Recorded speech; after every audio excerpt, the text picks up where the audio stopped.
Thank you, sir. I think it's a great honor to be presenting. I'm quite early on in my career, but it's a great chance to be speaking in front of a lot of these stalwarts. I thank AIOS for giving me a chance. I'll be quick. I don't want to bore you with too much of indices today, but there are a lot of indices which we talk about, which sometimes are not fully understood. And the talk is more about the array of indices and how we can actually improve our understanding.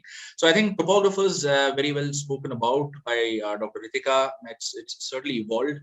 And so has our understanding about the various indices. If you're looking at the various topographers, I will be speaking on these three, the Scheimpflug based ones, whether it's a purely Scheimpflug Pentacam, a combination of a Placido and a Scheimpflug on the Cirrus, or a dual Scheimpflug Placido on the Galilei. So what invariably happens is that there is always an interplay of indices. If you're looking at a patient who's presented to us and you're looking at it as whether a form for a stay or a suspicious topography, and many indices are there, which one to look at. Some of them are some of them fall they obviously fit into it being suspicious. Some of them do not fit into it. So that's where the challenge lies. If you look at this topography, bad D is certainly involved in this case, but there are other indices. There are something known as asymmetry indices, which is also something which we need to look at, and the importance of which I will come to it at the later half of my talk. So in this case, there's something known as the index of height decentration, the keratoconus index, and the bad D is telling me that this is suspicious or telling me that this is keratoconic. What do I do? The same patient imaged on the Cirrus, and for Cirrus users, well, there are a lot of indices which are combination of curvature, a combination of aberration derived indices. In these, if you look at the keratoconus screening module in the Cirrus, some of the indices are telling me that this is in fact keratoconic, but some of the other ones, which are shape indices, which is the RMS front, are telling me that this is normal. So what do I exactly tell the patient in this case? And so forth. If you look at the Galilei as well, important indices being the keratoconus probability index, or the surface asymmetry index. Majority of these are actually in the red and telling me that this is keratoconus. But if you're looking at just the, something known as the surface asymmetry index, it's telling me that this is, it's suspect. So what do I do in these cases? So I'll be quick in this. Pentacam gives a wide array of indices, but what we normally do not look at is the topometric KC staging, which gives you a wide array of indices which are based on asymmetry. If you're looking at index of height asymmetry, which is the symmetry of the height data with respect to the horizontal meridian. If you're looking at vertical asymmetry, or you're looking at the amount of vertical decentration, which is index of height decentration, it's important. And I'll be telling you why. Is we had done a study on AI where many of these indices were picked up much earlier than the indices. If you're looking at bad D, or if you're just looking at a comparative scan for whether the patient's progressing or not, these are early subtle clues which we should not be really forgetting about. Cirrus has multiple indices. I spoke about it having a separate keratoconus screening module itself, which looks at a combination of curvature based, aberration based, and shape indices. Symmetry of index front and symmetry of index back looks at the difference in the tangential curvature between two circular zones. So the main principle is again looking at asymmetry between two zones, whether it is superior, inferior, nasal, and temporal. We also have something known as KVF and KVB, which is basically the highest point of the difference between the anterior and the posterior cornea.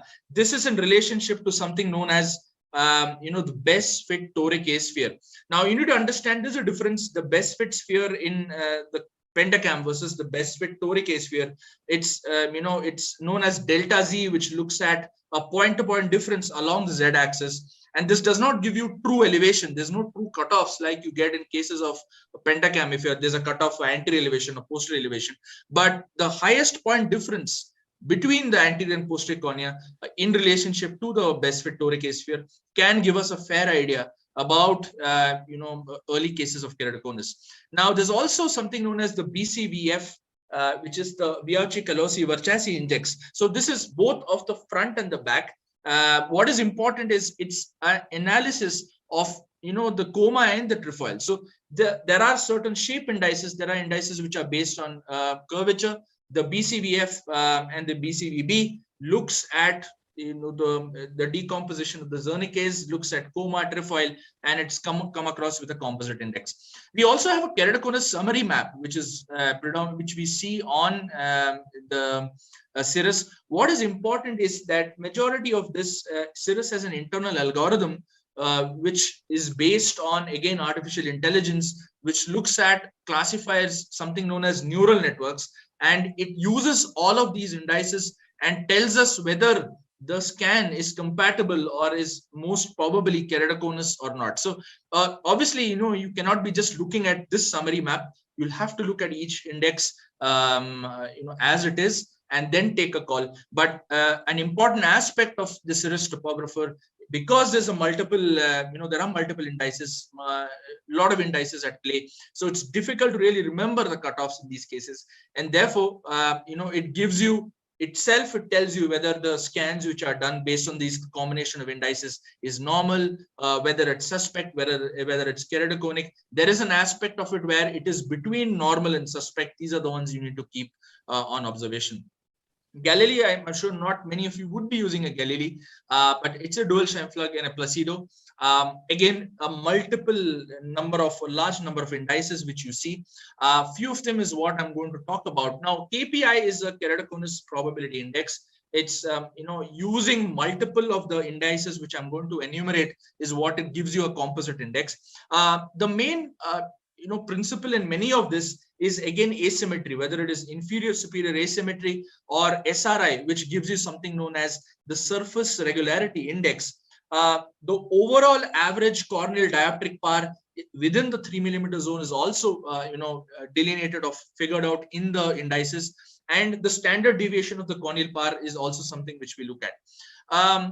Again, this is known as the surface asymmetry index, and IAI is basically the astigmatism irregularity. And what these 2 points, what they basically look at is corneal power, or the variations in the corneal dioptric power at various meridians. And that is what is the main principle in these indices.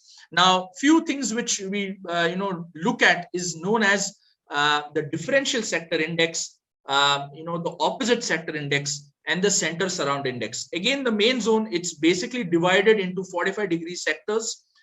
If you look at difference between the corneal dioptric power between two 45-degree sectors is known as the DSI. OSI is across, diagonally opposite quadrants. And CSI is, you're looking at the dioptric difference between the center, a central 3 mm, and an annular ring around, which is the 3 to 6 mm zone. So multiple indices. But again, it uses something like an artificial intelligence algorithm and arrives at the probability of the patient being keratoconic. It uses inbuilt data. They have built a normative database, and based on cutoffs of each one of this is what they come across and look at when you're looking at keratoconus probability. So is there a perfect topographer? We have looked at each one of this, and that's where the challenge lies, is how we uniform. A majority of you would be Pentacam users.